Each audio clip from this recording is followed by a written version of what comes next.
خدا رحمت کنه آقای صابری. یه 2 تا منظومه بلند من داشتم مثنوی که به صورت مسلسل و به صورت سلسله پشت سر هم چاپ میشد که این منظومه چون یک برچکادی از هر دو منظومه به صورت مختصر جمع شده، طبعا کوتاهی‌هایی درش هست، از جمله این که یکی از بخش‌هایی که شاید من بی‌دقتی کردم توی تدوین این شعر، همون بخشی که به هر حال وقتی که طرح مشکل میشه اون جواب مشکلات هم باید باشه و به نوعی از دامنه نومیدی فراتر بره و امید هم بده در طنز.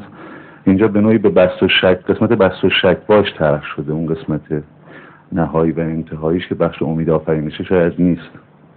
در حال ما این پیش شما در دل بکنیم و دارم که بپذیرید. بیان شعر عامیانه و محاوره است. ای جماعت چطور حالاتتون، قربون اون فهم و کمالاتتون، گردنتون پیش کسی خم نشه، از سر بنده سایتون کم نشه، راز و نیاز و بندگیتون درست، حساب کتاب زندگیتون درست. باز یه هوا دلم گرفته امروز، جون شما دلم گرفته امروز، راست و حسینیش نمیدونم چرا، بینی و بینیش نمیدونم چرا، فرقی نداره دیگه شهر و روستا، حال نمیدن مثل قدیما دوستا، شاپرک ها به نیش مجهز شدن، غریب گزا هم آشنا گز شدن.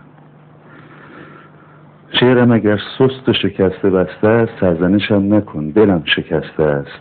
آدم دل شکسته بهش حرج نیست، شعر شکسته بسته بهش حرج نیست. تا که میفته دندونای شیری، روی سرت میشینه برف پیری. کمیسیون مرگ میشه تشکیل، درو میشن بزرگترای فامیل. یه دفعه هم کلاسی ها پیر میشن، همبازی ها پیر و زمین گیر میشن.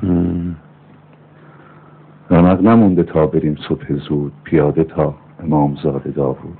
این رو از زبون محال آباد دارید میگید شما تو ما نمونده. بله گذشت دوره، ولی خب ما میریم در این حال صبح زود میریم کو هم گاهی. گذشت دوره‌ای که ما یکی بود، خدا و عشق آدما یکی بود. تو کوچه های غربی صناعت، عشق و گرفتن از شما جماعت. درست دیگه توی شهر ما نیست دلی که مثل کاروان سرا نیست. یه چیز میگم ایشالله دلخور نشین، قربون اون دلای تک سر نشین. شهر یکی و محبت یکی و یار یکی. بله شهر بدون مرد شهر درده، قربون شکل ماه هرچی مرده.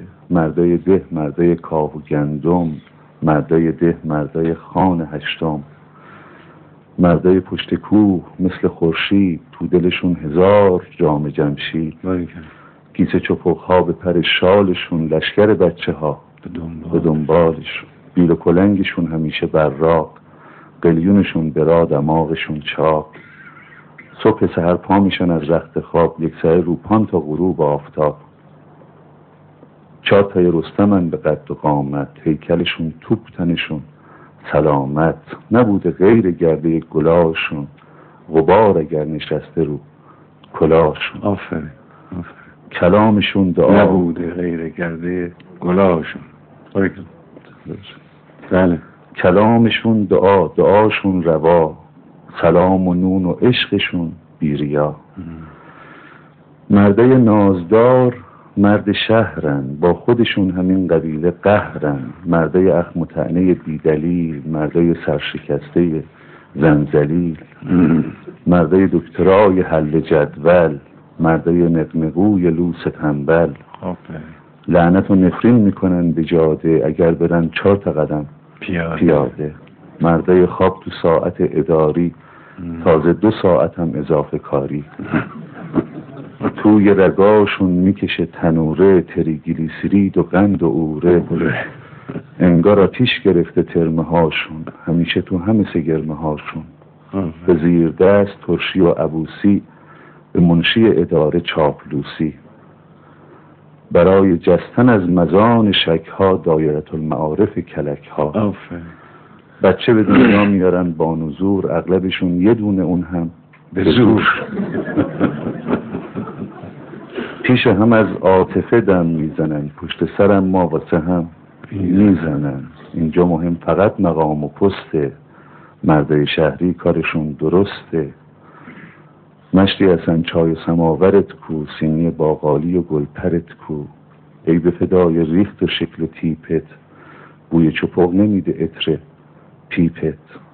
مشتی اصلا قربون میز و فایلت، قربون زنگ گوشی موبایلت. اون که دهاتی و نجیب مشتی، میون شهریا غریب مشتی. قدیمترا قاتله هم صفت داشت، دزد سر گردنه معرفت داشت. اون زمونا که نقل تربیت بود، آدمکشی یه جور معصیت بود. معنی نداره توی عصر سیدی بزرگ و کوچیکی و ریش سفیدی. تقی به فکر رونق نقی نیست، کسی به فکر نفع مابقی نیست. مقاله ها پشت هم اندازیه، جناح و باند و حزب و خط بازیه. بس که به هر طرف ستادمون رفت، صراط مستقیم یادمون رفت. ارزشمون به طول و عرض میزه، چقدر میز و صندلی عزیزه. تمام فکر و ذکرمون همینه که هیچ کی پشت میزمون نشینه.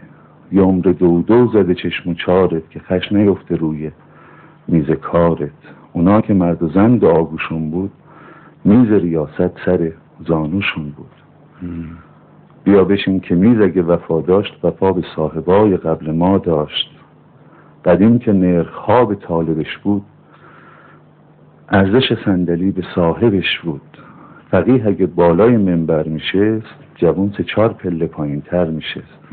معنی شأن و رتبه یادشون بود، حرمت مردم به سوادشون بود. روی لبت خوب تبسم باشه، دفتر کار دل مردم باشه. مردا بدون میز هم عزیزن، رفوزه ها همیشه پشت میزن. خلاصه قصه اونقدر درامه که عید پیش دردمون زکامه. فتنه و دعوا سر نون مشتی، دوره آخر از زمان مشتی.